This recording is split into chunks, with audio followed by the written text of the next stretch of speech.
Yeah, so let me see how to introduce this. Well, I am, in fact, an artist and composer, and I also studied anthropology and social sciences.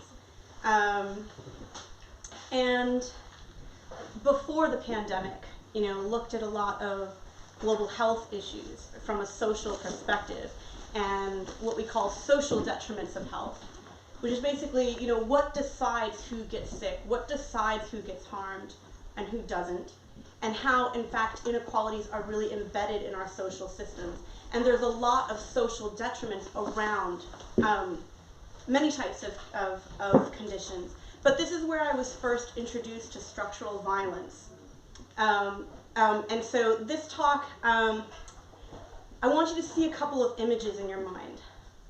I want you to see a phoenix bird, and I want you to understand this is about really coming out of very intense darkness. I don't shy away from darkness. I also have a spiritual practice, right? So how to really have the phoenix come out from the ashes, because we're dealing with oppression and dark conditions. So I want you to see the phoenix birds. That's one theme of this talk. I want you to also see an image of a sword and a chalice. The sword being that which needs to be destroyed, and the chalice being that which needs to be grown, that which needs to be cultivated, that which needs to be nurtured. And it's really important to hold that balance in a process of systems change. Sometimes, people can be overly destructive on the critical side, and they haven't actually thought about what's the solution, what's the alternative, how do we build it, right? What do we do? Or sometimes people are overly,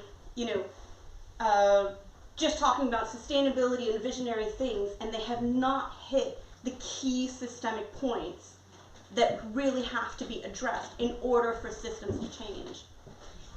In studying social sciences, I have seen a lot of case studies of social movements, right? What works, very, very inspiring stuff. So what I want us to think about is a culture of contribution and co-creation. Don't try to do the whole thing from scratch. There's plenty that we can learn from other social movements, and a lot of this is coming from that, from looking at really what causes human suffering, how oppression operates. A lot of that is in the social sciences. I also did a lot of work in systems sciences. So really systemically understanding, structurally, systemically understanding social systems. But the other place I did a lot of work in the systems sciences is in living systems. So understanding natural systems, which are all based on coherence and resonance and layers of coherence and super coherence. So what this is about, going back to the phoenix bird, how do we come out of the dark and how do we move into an alignment with natural systems? Because that is the resonance of thrivability where all systems are in coherence. Social systems, natural systems in coherence. That's where we're trying to get to. And I am going to hit some dark things because if you don't, I also went through this in my healing journey. If you don't call it what it is, then you don't claim the level of healing, right? Just with my own personal health, I was like, yeah, I'm okay, I'm all right. And then I just said, oh God, I feel fucking horrendous. Okay, what's horrendous? Then from there, what do I really need for that level of healing? It's very similar on the collective level as well. So I'm going to be drawing a lot of parallels between the individual and the collective. In fact, I think I'm going to start with that. Because systems change. What I'm going to be explaining to you is a lot of work, which is actually now turning into a PhD dissertation. So there you go. On how a system to change systems. So how to move from one system into another. I'm not going to be telling you what that new system is, whether it's post-capital, whether it's alternative, because then a systems change process hasn't happened. It comes out of the transformation, and we're going to talk about some key things that need to happen in that transformation. But before I go into that, this is what it would look like on the individual level. If I am sick, if I am violent, if I am unnourished, if I am not well, and I'm doing destructive things to others, to myself, right? This is the system we're in. It's a self-destructive thing, and it doesn't know how to fix itself, right? What that needs to do is have the key systemic points hit, so it literally changes its posture, right? And then it needs to go through a process of stabilizing and understanding its new state, experiential references of walking and understanding this new state. Individual behavioral change is not intellectual. For an individual to change, it happens on multiple levels, right? So it's not just something you read. There has to be an experience. It's socially reinforced. It's personally reinforced. It happens on multiple levels. Collective change is very, very similar. So I just want you to have that visual in mind. So this is a system to change systems. How do we get out of where we are? And how can we potentially, from what is really, really oppression and violence, go into a state of thriving? It's that kind of process. We're going to be changing our posture. We're going to have a new reference for a new kind of experience. We're going to learn to operate and move in a different way and come into a state of alignment. Where are we now? So, calling it really what it is. They're either unhealthy systems, they are failed systems in terms of they're not able to do what they should do. A healthcare system should provide care, well-being, or a financial system should provide resources for all. They're not doing that. Or they are violent, going back to structural violence, right? So actively inflicting harm. And I'm not going to go into an in-depth analysis of the economic system because, it's partially out of my competency, but I can definitely talk about it, from a systems perspective. And definitely, if you look in the literature of global health, structural violence is most often economically driven. Restrictive system. So I'm going to give you a couple of case studies. One will be in the legal system. So restrictive system, it's not actively causing harm, but it restrains your agency. So literally you're in a situation where it's not direct harm inflicted, but there's just nothing you can do. It restricts your ability to do anything. Okay, so it's not structurally violent, but it's restraining agency. So how does this stuff happen? How do we, I don't want to talk about a historical thing in terms of how did we get into this situation, but how does it work? How do all these things work? Any institution, any system, we institutionalize what we understand. So the first thing is mechanisms and mindsets. These are two things that are intertwined. Reductionalist, right? Reducing people to consumers and producers. So the opposite of reductional would be valuing the multiple dimensions of experience, the multiple perspectives, the multiple dimensions of life. But we reduce it. Reductionalist. Mechanistic goals. Unsustainable incentives. Just consumerism and non-stop growth on a finite planet. And to have a system that incentivizes that and incentivizes mass behavior.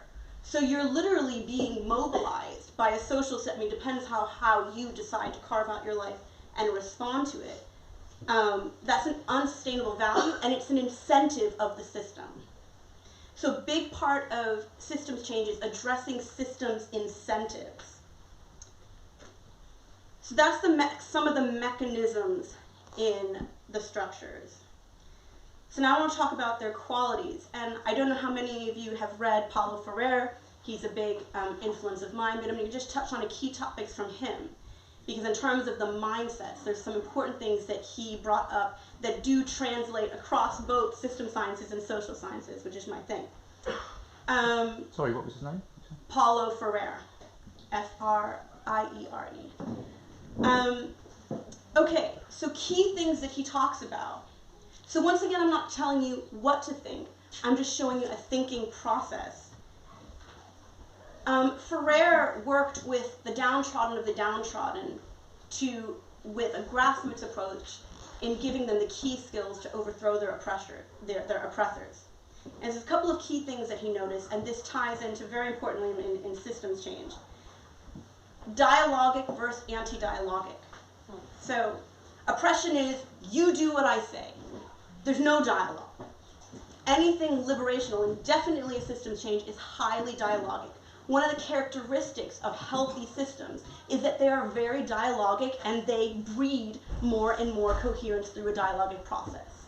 Just think about how many years ago you could talk to someone and now you get like, press 1, press 2, press 3. It's actually an anti-dialogue. There's no human there to talk to, right?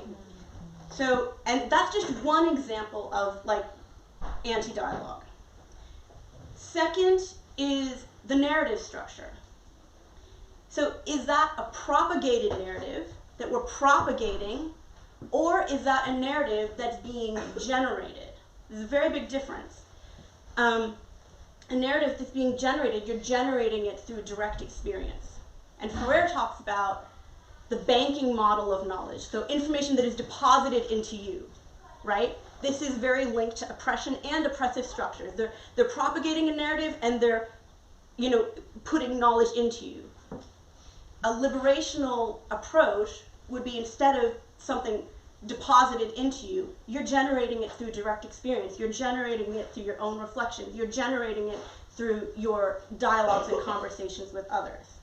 These are just some qualities, some key qualities to be aware of.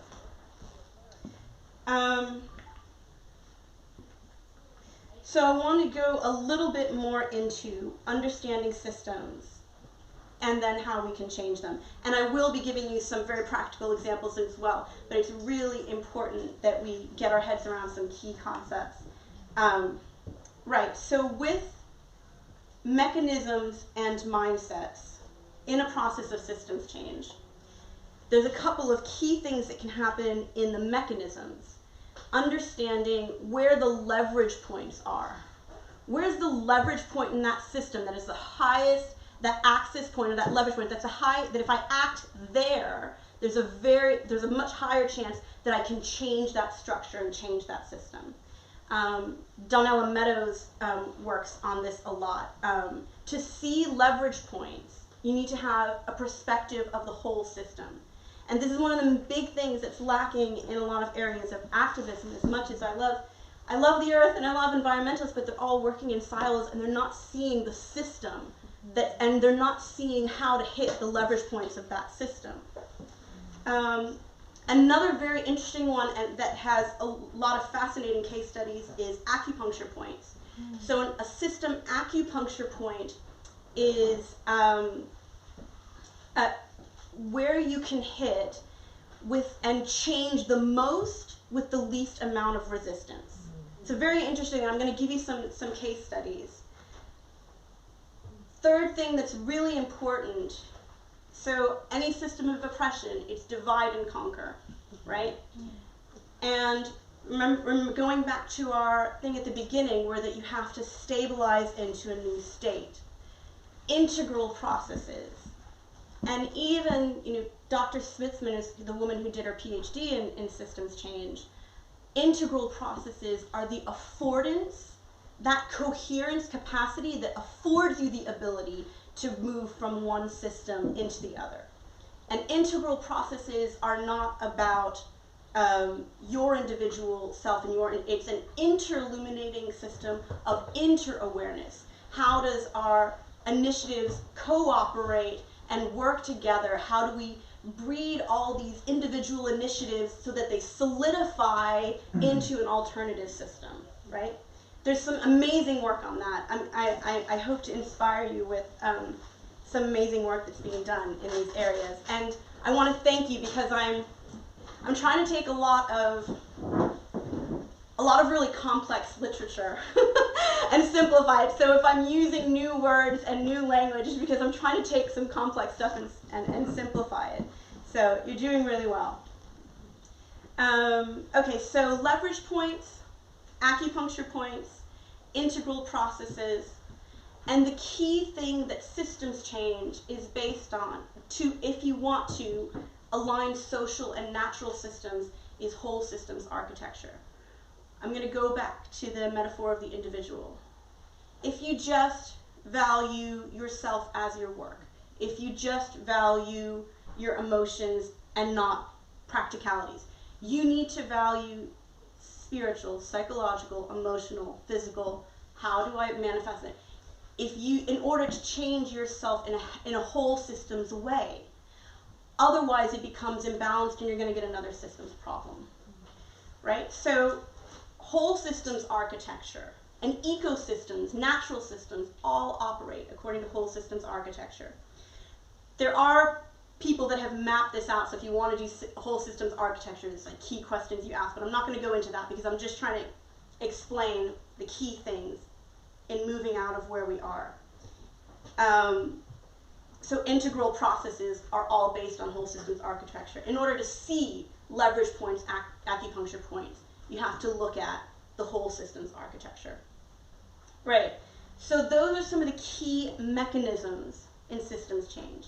Mechanisms and mindsets, right? They go together because we institutionalize what we understand. We behave according to what we understand. Essentially, systems change, therefore, is a values revolution. What brings people together most strongly? Values. What is an organization based on? Values. So, we have to, all of this healing work, like, what's going on at the yurt and things like, it's really, really important for us to do that individually and collectively. And we need to ask ourselves, what are the values that we want this world to be based on?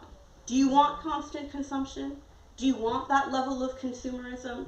Do you believe that, people of certain races are above other people? Do we really want that? Like, what kind of world do we want? What kind of values do you want? And really spell it out. It's a very interesting process doing this in community groups because there's so much unspoken, and a lot of the value stuff that we're going to talk about how to act on multiple levels. One is the micro level. One is everyday, right? This is something that, I'm going to make this very actionable for everybody. But part of it is just taking something that's meaningful to a group. Something that they see every day that has a real everyday resonance for them, right? And showing it to them and being like, what's actually happening here? Just hang on, shh, get out of the social neurosis. Like, what's actually happening here? And then people will start to talk because there's a lot that we take for granted. There's a lot of assumptions. A lot of it is making visible the invisible, explicitizing what's not explicit, right? And just shaking it up and people do come out in their humaneness. And they're like, yeah, no, actually that isn't right and we shouldn't do that. And then we have to do this, try to do this as much as possible. It is a values revolution that's done in the micro, everyday life, meso, organizational level, macro, that's the larger, systems. So we need to, if we're going to create a movement, really iron out what those values are. One of my favorite knowledge systems. So I guess because of the academic background that I have, and please keep me posted on time because I have 2 more pages. Okay. This is something that happens over and over and over again in every single social movement, but people don't notice it consciously. It's the knowledge change. So if we're going to go up against, major institutions, corporations, organizations, I want us to have the most powerful tools possible, okay? Because, you know, if I'm standing here with like a home-based vacuum cleaner and they've got a nuclear weapon, like, who's the, you know, like, right? But this has happened because we can get so passionate, and I've seen activists burn out. I want you to have powerful tools, okay? So knowledge transformations are very, very powerful. Reordering knowledge. And reordering knowledge happens in almost every single social transformation that's taken place. The reordering of thinking, the re-conceptualization that turns into a different process of action, but also who's the author. In the word author is authority. I'm going to give you an example from the global health movement. The AIDS movement.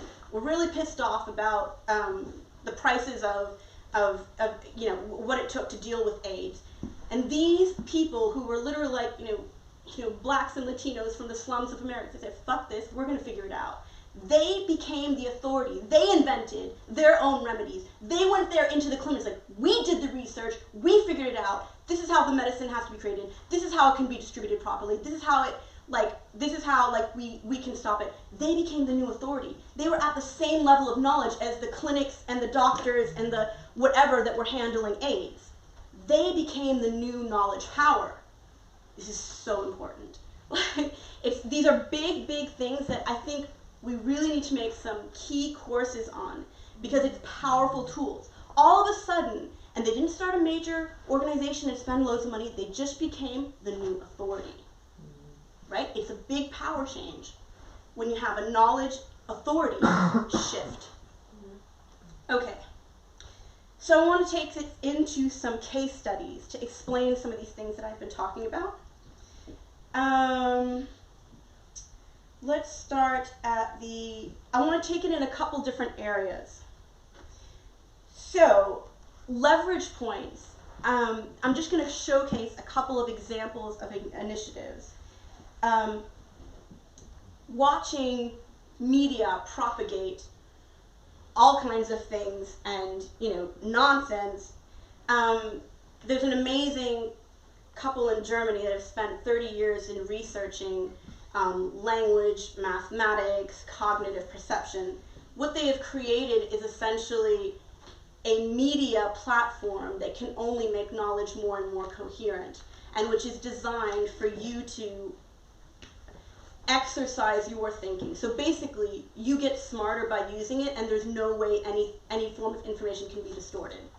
I don't want to talk about their work because they did 30 years of research and I didn't, right? So I can't completely do it justice, but it's an example of acting on a leverage point, right? And taking an initiative that instead of propagating and, you know, having an agenda and distorting information, it does the opposite. It can only make it more and more coherent. It can only ask you to develop your thinking more and more. It only asks you to develop your language more and more. So there's no way you can distort what goes in it.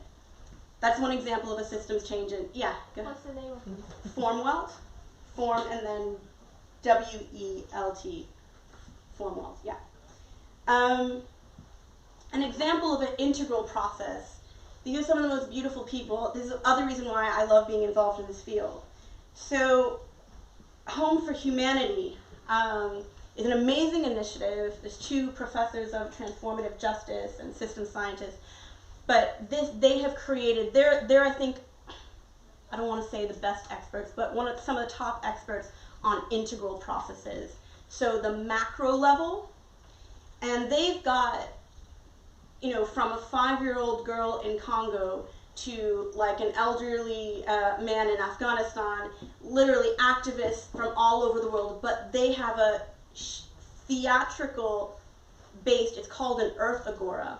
And it's a process where all the different activists can go through this experiential process to integrate their thinking and integrate their efforts.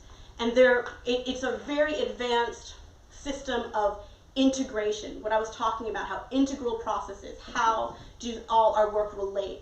This is not left brain, this is all right brain stuff. Systems change is very, very right brain. It's qualitative progress. Right, so that's a really amazing example, and I will try to, you can look up Home for Humanity. Okay, systems which restrain. SCIJ, I forget, it's in Sovereign Court of International Justice, yes. So they're an initiative that are acting on restrictive systems. So essentially, I don't know how much you know about human rights law, but if you were to have a human rights case, you'd have to exhaust domestic means, right? To exhaust domestic means is cost a heck of a lot of money. Then after you exhaust domestic means, you have to send it forward to the criminal court, international court. Essentially, it's going to cost you millions of dollars to get something to the criminal, if you are ever so lucky, right? That your course goes through and that it wins. The worst thing that can happen is that person is embarrassed, right? There's actually no law enforcement in human rights. It's like zero. Literally, there's nothing you can do. And guess how many human rights victims have millions and millions of dollars, right? So the SCIJ is a digital court, and it has a very robust enforcement mechanism, which means that for the first time in history, the human rights, and read that charter again, are enforceable. You log your case for 50 quid. You still have to go through a very rigorous legal process because that's the nature of it, but you put in 50 quid and you get your course, and it has a very serious, they're in consulting status with the International Criminal Court because all these major courts don't have any law enforcement. Just imagine if we provide agency. It's all of a sudden giving you agency. And this is one of the things I'm talking about with systemic initiatives, is that they're acting on systemic points, big systemic points. You know, you can have a lot of, and I don't want to be putting people down, human rights movements. There's not that much human rights movements can do, right? So acting on structures to provide agency, acting on, so structural violence, there's a wonderful woman that has a database of initiatives to change the economic system. I won't go too much into that. Acting on an acupuncture point. So Center for the Future is an amazing organization that does that, and they actually have an AI that will find the acupuncture points. And they wanted to do it for democracy. So they said, like, where's the acupuncture points in our democratic system? And when they did the analysis and located them, it's like, okay, don't ask people to change democracy. That's a big change in thinking. But what we are going to do is we're going to create a different voting system. And what the voting system does is you don't vote for people. You vote for policies, and your vote will have its strength will be according to your level of experience and knowledge and effort in that area. So if you have a lot of experience in a certain area, your vote's going to count higher in terms of its action on that. So these are systemic initiatives, right? Legal structure. I want to invite the people that are doing the work in the economic system. It's not my area. My area, and because of the fact that I'm an artist, is systemic change to the music industry. So I created a system for musical nutrition. So just like food, there's just all of these qualities that we have in our current structures, reductionist, right? And, you know, consumers, we've done that to the arts. Reductionist takes out the multi-dimensional quality, right? So a lot of regenerative sister change is revaluing multi-dimensional qualities. So musical nutrition is a system where, just like you have a label on food to say what's in it, you do it for music, and it will literally unlock cognitive, neurological benefits of music, social benefits of music, sonic benefits of music, so that so it's operating according to benefit. The goal being, my very ambitious goal, to change the structure of the music industry to scale out the benefits of music, because right now it's giving artists hell, it's destroying creativity. Anything creative gets thrown out the drain. I'm sure artists who have worked in the field know this. It's a process of systems change, acting on key leverage points and understanding that the mechanisms that need to change, as well as so that they hold deeper qualitative content. Just giving you guys some examples. We'll leave the examples there for the moment. There's fantastic systems change initiatives in education. But I think also Campfire, starting this Lighthouse for Learning, has a potential to do that as well. But I want to get into how do we do this, right? So I've given you theory, I've given you some examples. How we do it literally means scaling up new literacies, new capacities, and frameworks which help us to act more effectively. So literacies being structural literacy. So many times we get involved in the, and you know, understandably so, in the idea, in the ideology. Structural literacy will show you what is the modus operandi, how does it work, how does the mechanics of that oppression work, so that you become literate in reading the structure. Collaborative literacy. Collaboration literacy is interesting. This came out of violence in South London, where they were like, police did a great job, social care services did a great job, families did a great job, charities did a great job. It's getting worse. Why? We don't know how to collaborate. Like, right? And so collaboration literacy is literally, it's a 3-day program, and you have to learn that inwardly. And because a lot of, even when you examine partnerships, we say we're in partnership, we're in partnership, so there's nothing collaborative happening. The partnership's doing nothing, right? Literate in collaboration, literate in reading structures, literate in transformation. What are the key things about transformation? I don't want to keep putting people down. There's a lot of talk on change, and not that much of it is really genuinely transformational, right? So understanding the arc of transformation, the key transformation process, going through a transformation yourself, right? Very important. We have to be literate in these things, right? Integral processes. So the capacities.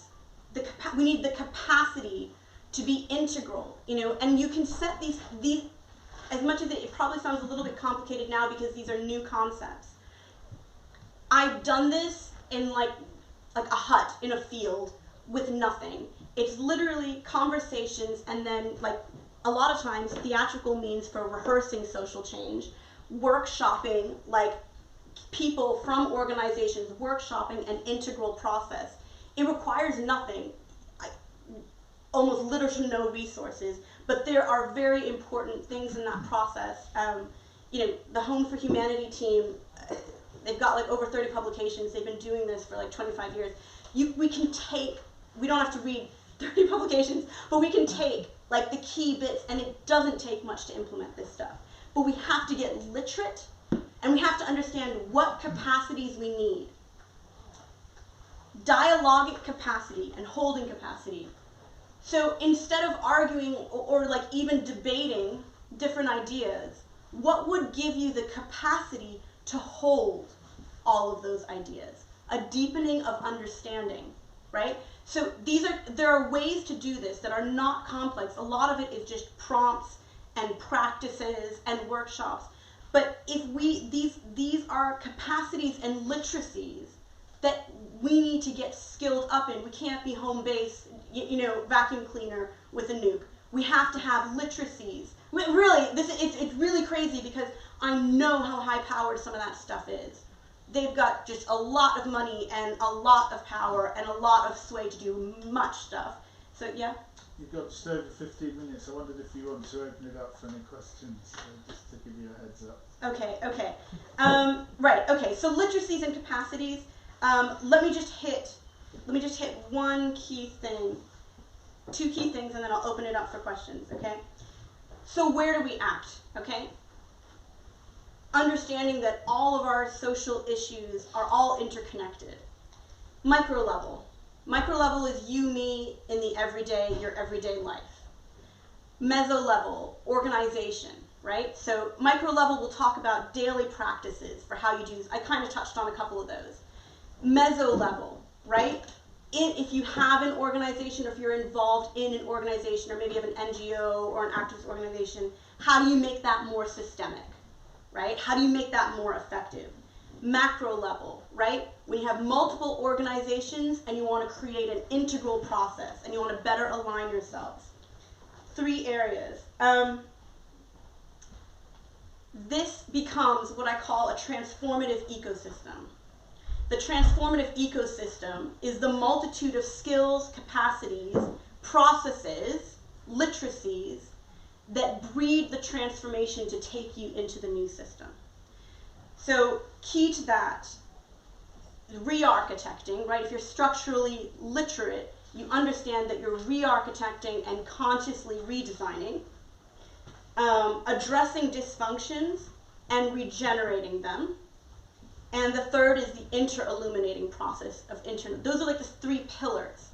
To sum it up really, really quick, creating what we're hoping to do is create courses in the micro, in the meso, in the macro, but also I personally would love to do some very basic events so we can do this stuff experientially. It's not an analytical thing, it's a very right brain thing. It's a very much based on qualitative progress and then changing how we operate, from there.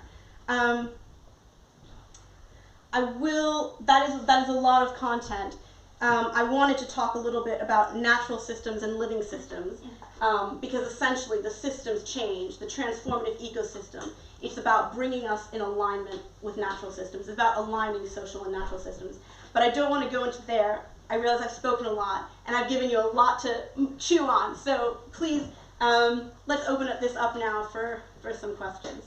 Yeah, so you were just talking about things that we could do in our day-to-day life to implement, the beginnings, I suppose, the seedlings of the change that we're all kind of hoping and longing for. What would those micro level? Yeah, sure. So it ties into the literacies, like learning how to see this stuff. So learning how to see power structures, right? Learning how to see, power. Right now you're giving me a lot of power, right? I'm right at the front, right? But if you wanted to change it, right? You say, Julene, you're going to sit down. We're going to create a circle, and then maybe if we want to change it right now, we do a full dialogue. So I'm no longer the center, right? Seeing power.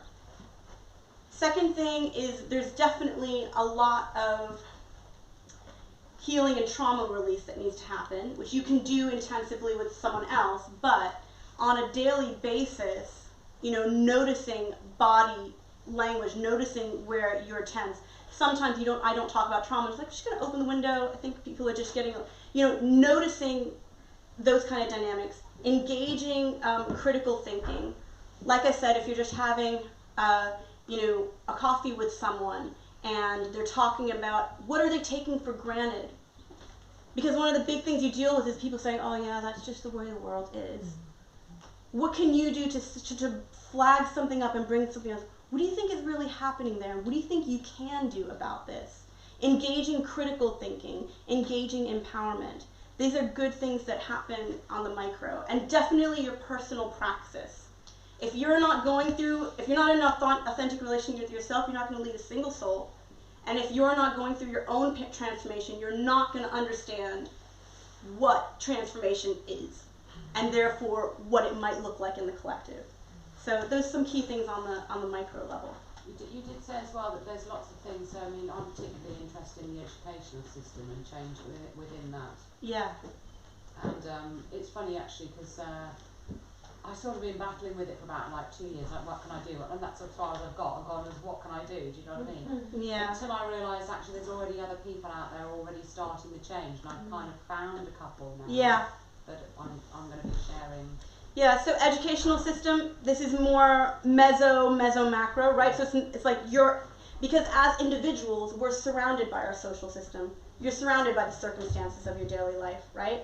So when anything in the meso or meso-macro, you're going to look to groups, right?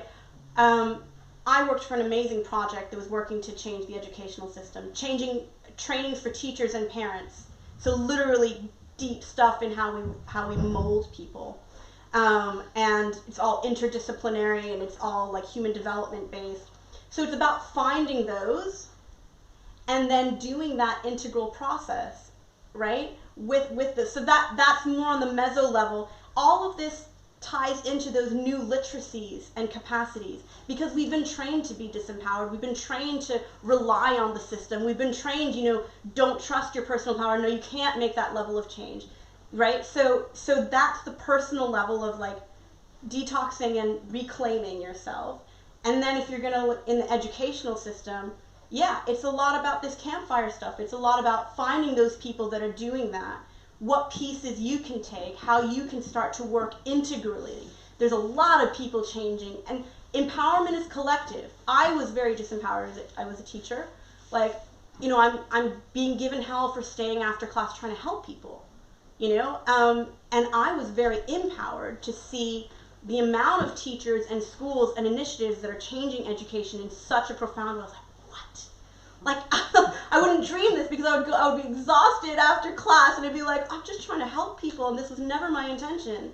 And then you get empowered by others, and then you join others, and you walk into a different collective space that's operating differently.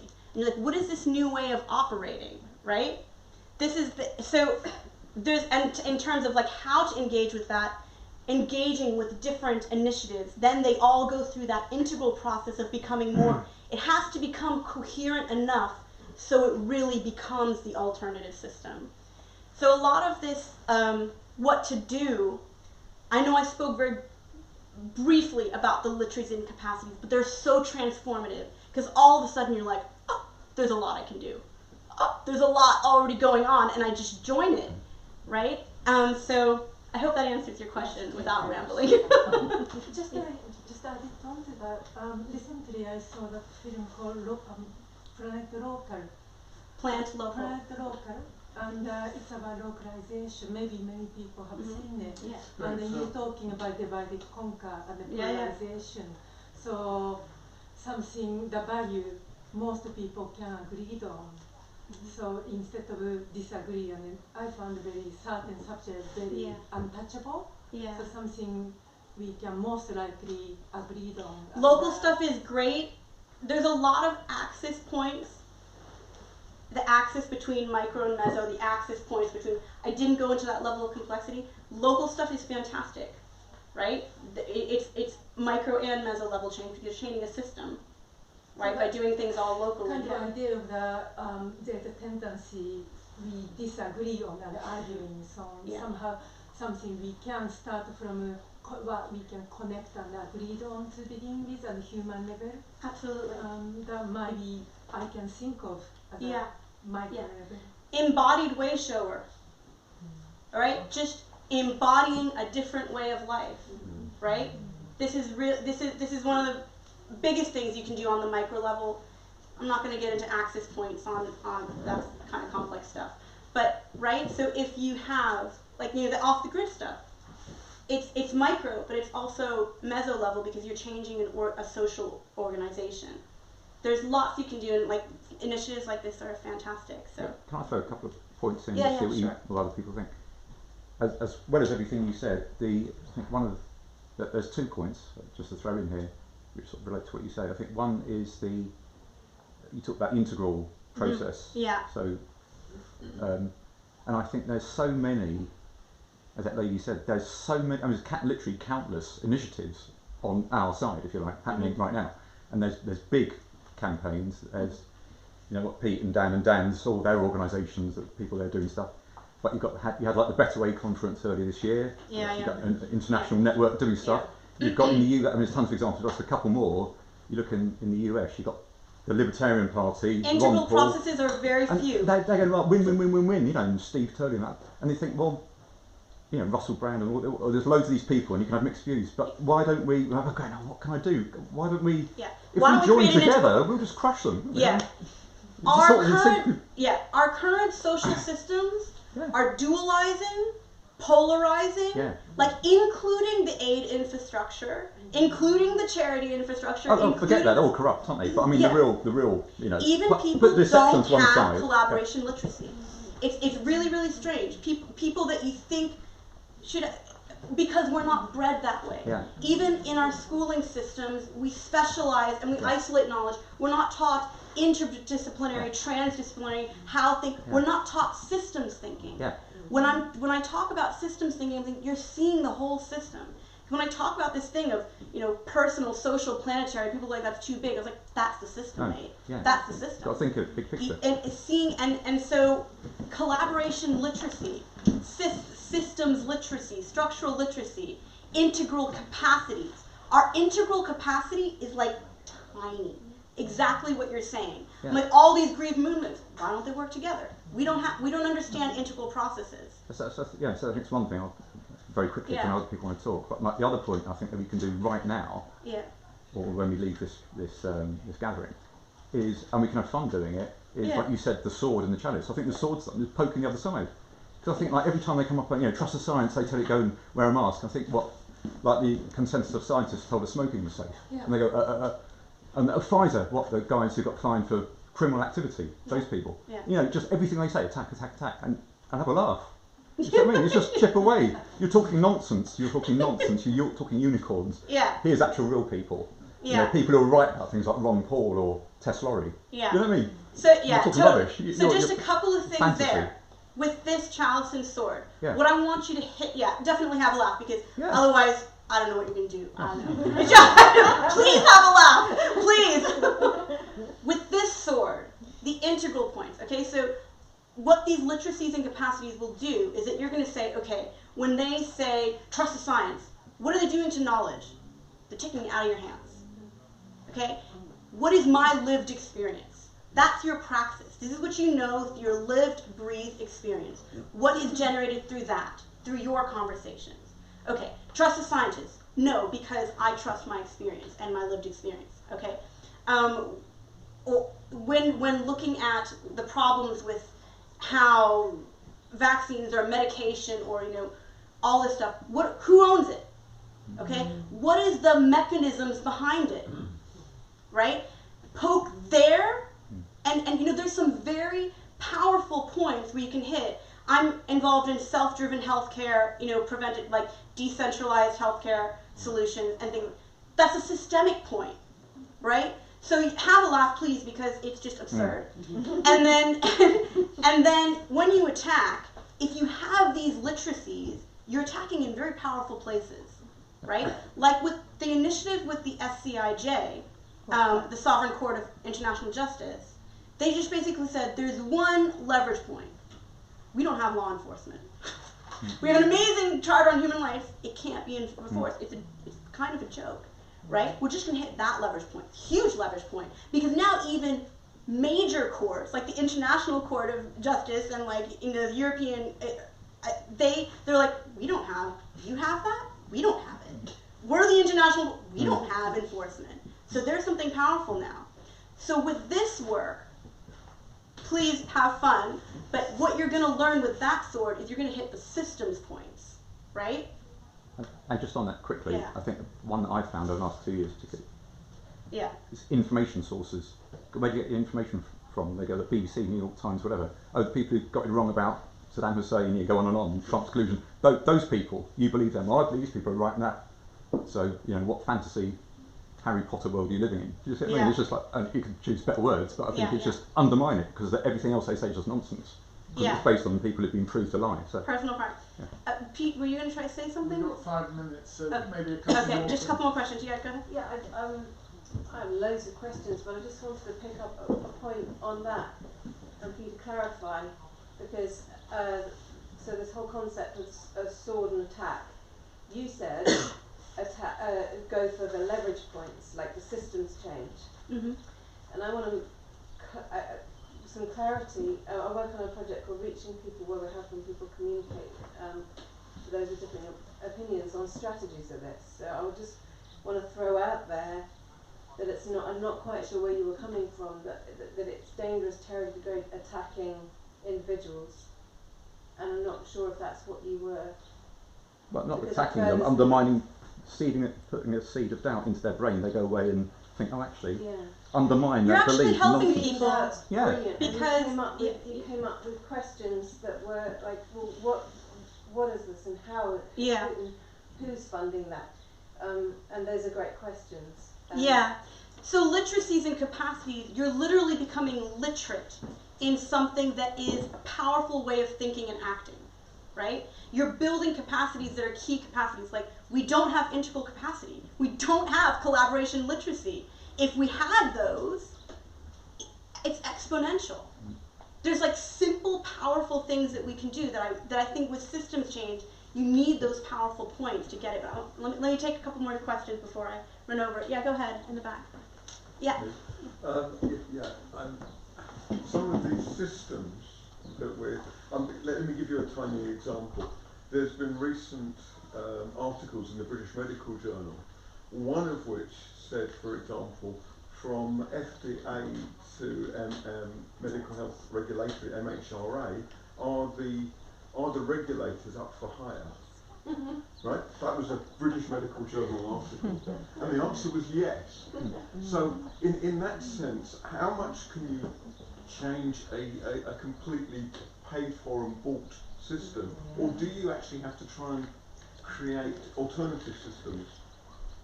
And how do you deal with the applied behavioural psychology and the brainwashing techniques that are actually being used against it? This is a system to change systems. So if I were to take that example, first thing I would do is look at that system systemically. What's its level of sovereignty? It's not sovereign because it's essence and form. The essence, what it's supposed to do, care and fight. Does the form match that? No. Okay. What is the level of dialogue and exactly? So if you have the key systems questions, you're going to see exactly where it's failing. Now you can act on systems points, and there's systems for doing that, or you can work to literally create a new model and bring as many. A lot of times it's a bit of both. It's the dagger, right? Like hit the key, and it's the chalice. Let's create as many, like the alternative, and nurture the alternative. A lot of this stuff, system thinking can get a little bit complex, but I don't believe it's beyond everyday people because it's happening to everyone. And we're all starting to notice it more and more. So I think what the point, I wanted to bring up just briefly, Campfire's Lighthouse for Learning. The point would be to like really skill everybody up because you're noticing it. You're noticing it. You're noticing it. Everyone's noticing it. And it is, people who have done systems science, like systems social science, it can be very complex because a lot of it is very hidden, right? Things that looked well-seeming actually are not structured in a way that is gonna really deliver that, you know. But I've worked with people in the slums of India, you know, that have no education, that pick it up because shit, they're living that, right?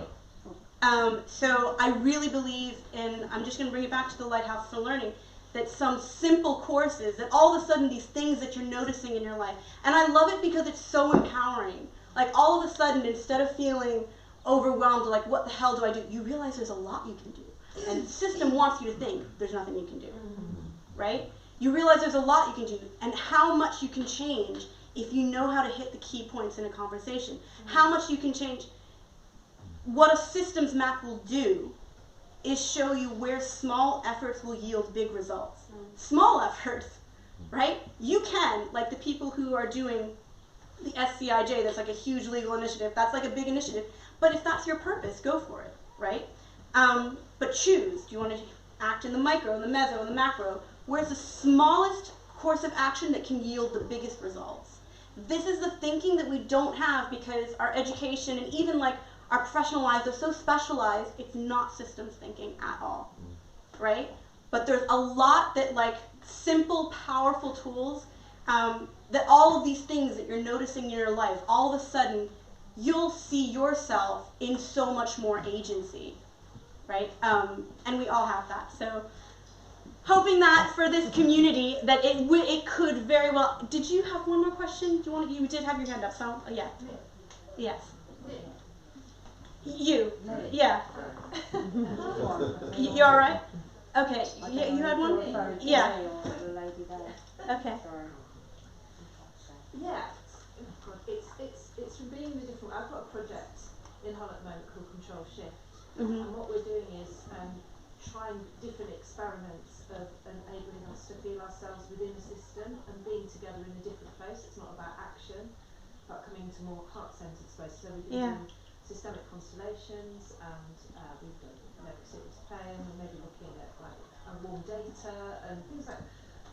But with the goal on a city-wide basis, so we've been exploring like what is the trauma of the city, how does the city describe itself. So you're talking about sort of node points of so you're that's a specific thing, which could almost be a silo where you focus a bit of attention. I'm interested in how, as we come together as people, it's like I feel impatient. The dream of this is that ultimately we come together and as a city say, you're not funding us this way, you're not operating this way, this is the goal. And I'm really interested in the path. So more experiments, more ways of being together. Systems change is a qualitative thing. In natural systems, living systems are all based on coherence. They're all based on dialogue. They flourish in diversity. They don't push you towards the mean, like everything has to be this type of person. If not, if you're gay, if you're black, if you're this gender, nature doesn't do that, right? It flourishes in diversity. And in nature, qualitative progress is what structures the ecosystem, right? So systems change is very much about what you're talking about. And I think to really get this, we would have to do workshops, right? Because it is that kind of experiential thing I'm not going to do justice to Home for Humanity's Earth Agora just by talking about it. When you go through it, it's really quite amazing. Collaboration literacy really is quite amazing. I don't think what you're doing is outside of this. No, I don't. I think what you're doing is you're doing an important qualitative piece that there might be some key things to add on to that could support it to be more systemic, and that could help you take it either into an embodied way shower, which is maybe what you're already doing, or it can help you take it into cohering into systems alternatives in a better, more so maybe than you are now. I don't want to apologize for complexity, but it is simple, but it also is quite complex, but it's not unlearnable because all of us are experiencing this in our lives. And the disempowerment is from not knowing what's happening or not feeling like there's anything you can do, or having taken in social concepts or social ideas that actually deprive us of our agency.